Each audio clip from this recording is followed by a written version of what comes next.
Invincible.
maa ngi tudd Mbaye Seck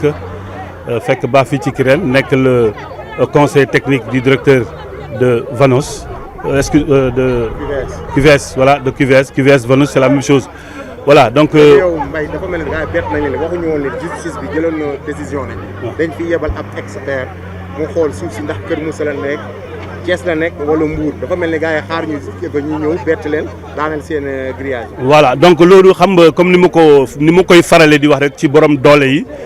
boo amee doole da ngay dem ci ñi nga xamante ne nii dañu néew doole nga dem wan leen sa doole loolu moo fi am tey ndax lii jooytu nañu ko lancé nañu ko appel ci àdduna bi wërngal këpp autorités yi nga xamante ne ni ñoo fekk baax fii ci biir Sénégal ñoom ñëpp xamal lañ leen ne am na ay nit ñoo xamante ne nii yor nañu seen doole fekk ay liggéeykat ci wàllu suuf si nga xam ne mbéy mu am solo la léegi ñooñu ñu ñëw nee nañu foofu dañ koy def dëkkuwaay donc loolu mu nekk loo xamante ne ni jooytu nañu ko fu ne lancé woon nañ ci appel à l'endroit du président de la République Macky Sall waxoon nañu que ne jaay doole bii dafa doy waaye tey jii nag ñii dañu ñëw tey gën ñoo wan ne ñi ngi yor seen doole ju dul jeex moo tax ñu fekk fi tool bi nga xamante ne nii mooy QVS nga xam ne tey boo xoolee jiw nañ ci lu toll ni ay hectares yi hectares ci wàllu soble ak yeneen légumes nga xam ne daanaka mën naa ni toll nañ foo xamante ne nii lu tuutee ko desee ñor waaye ñëw nañu tey pour li nga xamante ne nii mooy barrière de sécurité yu tool bi am ñu ne dañ koy génnee sànni ko fële bàyyil ñu tool bi noonu te nga xam ne zone bi zone la boo xamante ne ni de l'autre côté donc jur yi nag yi dañ fiy jaar vraiment donc di naanee fii lañ leen di nandalee loolu nag mu joxe benn insécurité totale ci gàncax gi nga xamante ne ni jot nañu ko jiw ba mu ngi ci tool bi tey jii ñuy xaar mu ñor ñu mën koo witt te maa ngi fàttali Sénégal également que ne tool bi donc toll na ci donc 87 hectares 90 hectares yoo xamante ne moom la ñu bëgg a jël ci lii nga xamante ne ni moo fekk yeneen 86 mu nekkoon 185 hectares yoo xamante ne ni tey moom la ñu doon def exploitation te damay faral di wax ne àll bi fekk ñu ko fii ñu xàlle ko rek nii ci suñu coobaare bopp ne dañuy ñëw dajale fi ay doomu aadama di liggéey ak ñoom dañu jaaroon ci yoon fi ñu war a mën a jaar ñun utal ñu bataaxal bu wane ne mën nañu def exploitation suuf si ji diiru ñaar fukki at ak juróom yooyu xaajaguñ ci parce que ñu ngi ko commencé ci 2019 bi tey jii nii ay at yu néew rek lañ ci jot a doxalagum waaye ñii ñëw ñu ne ñoom ñoo ko moom dañ ciy def ay kër te waxoon naa ci sama génn yi mu ji ne zone bii zone la boo xamante ne di zone dëkkuwaay zone ban la boo ko xoolee nii bu nawet jotee fii ñu taxaw ni kenn du fi mën a taxaw donc nag insécurité bi ñuy ragalaat encore tey nag yi bu ñu duggee ci tool yi tey jii nii daanaka mën naa ne li ñu liggéey ci saison bi yëpp fa lay niile te damay fàttali aussi que ne QVS bi mu fi taxawee investissement bi nga xamante ne def nañu ko ci tool bi dem nañ ci 4 milliards ba 5 milliards 4 à 5 milliards yoo xamante ne mi ngi nii ñoom ñu ngi ci teg seen bët gis nañu fii ay forage lépp mu ngi fii ak installation hydroéquipe bi installation réseau irrigation voilà donc yooyu yëpp ñu ngi ci biir bu ñu ko xaymaay toll na foofu waxoon nañu aussi ne bu fekkente ne ñoom li ñuy laaj ñoo ko moom wala boog état bi moom ci boppam moo juum wala moo def erreur am joxe ñaari nañu toog ñu waxtaan ñu xool naka lañ koy defee parce que mënoo fekk ay junniy doomu aadama lu toll ni juróomi junniy ay nit ñu fi xëy di daan seen doole mën na encore que ne nga xam ne jigéen ñi ñoo ci gën a bëri tey jii nii ñu ne dañ leen di xañ loolu noonu ñu war a mën a tàmbaliwaat à zéro loolu kenn mënu ko nangu loolu tax tey jii ñu ñëw taxaw wër nañu andi nañu nag sécurité bépp andi ko fii pour que kenn bañ a laal wala kenn bañ leen xatal ci li nga xamante ne moo ñu def donc jaay doole la boo xamante ne nii dañu koy xel di wax te duñu mës a noppi di ko wax jaay doole la waaye yàlla mi nga xamante ni moom doole yàlla mi nga xamante ne nii mooy maye mooy leble mooy abale mooy def lu ko neex moom it ñu ngi koy bàyyee ci ay loxom gannaaw laaj nañu le président de la république moom mu addu ci yàlla ci boppam dina ci addu incha allah xam nañu wax nañ leen ne ñun bu ñu fiy jël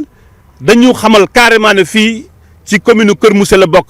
dëkk bi ñuy wax Càmbo fii suñu ginnaaw fii la bokk ci ñoom ndax man mi juddoo fi yaroo fii xam naa limitu Kër Moussa ak limitu Diass fii ci Kër Moussa la bokk fii ci Càmbo kon ñoom bu ñu andilee benn décret boo xamante ne ni Mbuur lañ ko signé dama ne loolu ay sàccal la mën naa ko wax donc loolu jaaruwul ci yoon jaaduwul kon nag état bi ci boppam na ñëw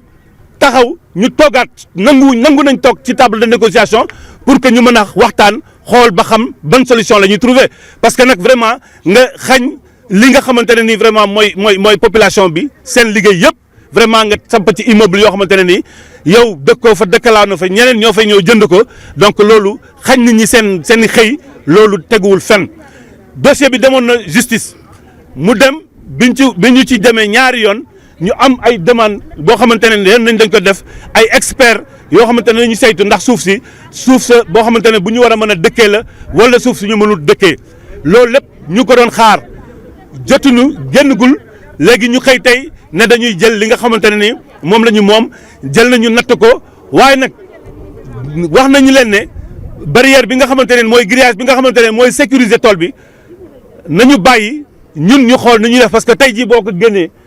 mën naa ne àll bi nag yi dañuy ruu rek. ndax am ngeen njort ne daa am ñeneen ay borom ñu nekk ci nguur gi nekk ci. loolu àlla kulli xaal dama ko mës a wax lii kii nga xamante ne mooy woote ne moo ko moom moomu ko dafa am ñoo xamante ne ñu ngi fi waaye élection yaa ngi ñëw ak jàmm ak salaam fii ci biir Sénégal ay weer dong la te fii ñëpp ay mbooloo lañu ku ci nekk am na njaboot ku ci nekk lii ngay am fii moom ngay suturlu ak sa njaboot boobu noonu kon yooyu dañ ci tenir en compte kon Sénégal nee nañu jaay doole bi dafa war a jeex waaye bés bu set dañuy jàpp ne dañuy gis ne ay jaay doole ba kañ loolu dafa war a jeex élection yi daal ñu ngi koy xaar wax yëpp foofu la gannaaw ba ñu ci soxlaay ba ñu ci tolloo ñaan ndimbal kenn faalewuñu depuis booba léegi di wane continuer di wane seen doole incha allah ñu ngi leen di jox rendez-vous foofu. oui en tout cas je sais que on est surpris mais quand même je peux dire que la faute incombe à l'État parce que aujourd'hui on avait alerté à l'État, à l'opinion publique nationale, internationale, sur les problèmes qui se passent ici au niveau de QVS. QVS, c'est un périmètre de 185 hectares, alors qu'on a eu une convention, un protocole d'accord sur l'exploitation donc de ces terres à usage agricole pour une durée de 25 ans. Malheureusement pour nous, alors, des gens sont venus justement pour s'autoproclamer étant propriétaires de ces terres. Alors que ces terres se trouvent dans la commune de Keur Moussé et que leur décret, ça se trouve au niveau donc, dans le département de Mbour. Donc, c'est ce qui est un peu paradoxal. Nous nous posons la question et nous nous demandons pourquoi, par exemple, en tant que l'État, c'est unique et qu'aujourd'hui, l'État délivre deux papiers différents non seulement de surface géographique, mais également de titres. Alors, donc, c'est ce que nous déplorons d'abord. Aujourd'hui, la surprise qu'on a eue, alors, la clôture qui sécurise le projet aujourd'hui est en train d'être déguerpie carrément. Pourquoi? Parce que, alors, c'est la force, et ils vont nous exiger la force. Ils ont amené effectivement un dispositif sécuritaire qui est là, devant nous, justement, non seulement qui empêche ceux qui sont là depuis combien d'années à l'exploitation de s'approcher vraiment donc dans les lieux, mais non seulement aussi également, je dis, il y a une zone de pâturage, c'est une zone de pâturage en même temps. Alors, nous, ce que nous craignons aujourd'hui, c'est qu'il est déjà investi sur les terres, à savoir l'exploitation donc de l'oignon, qui a beaucoup poussé, et je pense que même d'ici quelques mois, peut-être on passera donc à la récolte. Aujourd'hui, imaginez-vous par exemple, combien de temps qu'on a mis, combien d'investissements, combien d'argent qu'on a perdu donc à ça. Aujourd'hui, par exemple, si on voit par exemple les bêtes rentrer une seule nuit, peuvent tous détruire. Et qu'ils sont là, vous avez vu tous. Donc, c'est ce qui est anormal. C'est ce qui est anormal. C'est de l'intimidation. L'intimidation, et je sais que, en tout cas, c'est ce qui se proclame étant par exemple les propriétaires, je peux dire que c'est des prêtres non. Alors, les vrais propriétaires sont dans le gouvernement. Ils se sont cachés. Mais de toute façon, on donne le rendez-vous. Les élections sont là, proches de nous. On verra le jour J qui aura raison. Jusqu'à présent, je dis encore une fois de plus, toutes nos demandes n'ont pas de succès en réalité. Aucune demande parce que ce sont eux qui avaient promis vraiment de passer pour faire au moins avec ces experts et essayer de voir carrément où se trouve cette zone géographiquement, mais également la qualité des terres qui se trouvent là. Est-ce que par exemple ce sont des terres habitables ou c'est des terres cultivables? Et nous tous nous constatons que ce sont des terres cultivables parce que voilà, donc on n'a pas reçu de rapport. Aujourd'hui, même quand ils venaient, on n'a pas été averti aujourd'hui qu'ils vont descendre vraiment pour nous déguerpir.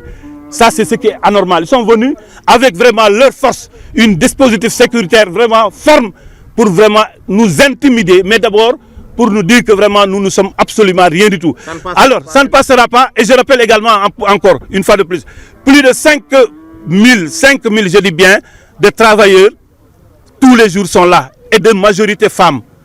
Alors, aujourd'hui, imaginez par exemple, pour l'intérêt crypto-personnel de tierces personnes qui veulent s'accaparer donc ces terres au détriment donc des gens qui sont là et qui nourrissent leur famille avec. Mais c'est ce qui est anormal. On avait lancé un appel, plusieurs appels d'ailleurs, à l'endroit même du président de la République. Mais jusque-là, c'est en vain. Mais en tout cas, de toute façon, le grand rendez-vous, les élections sont là, Inch'Allah, tout près.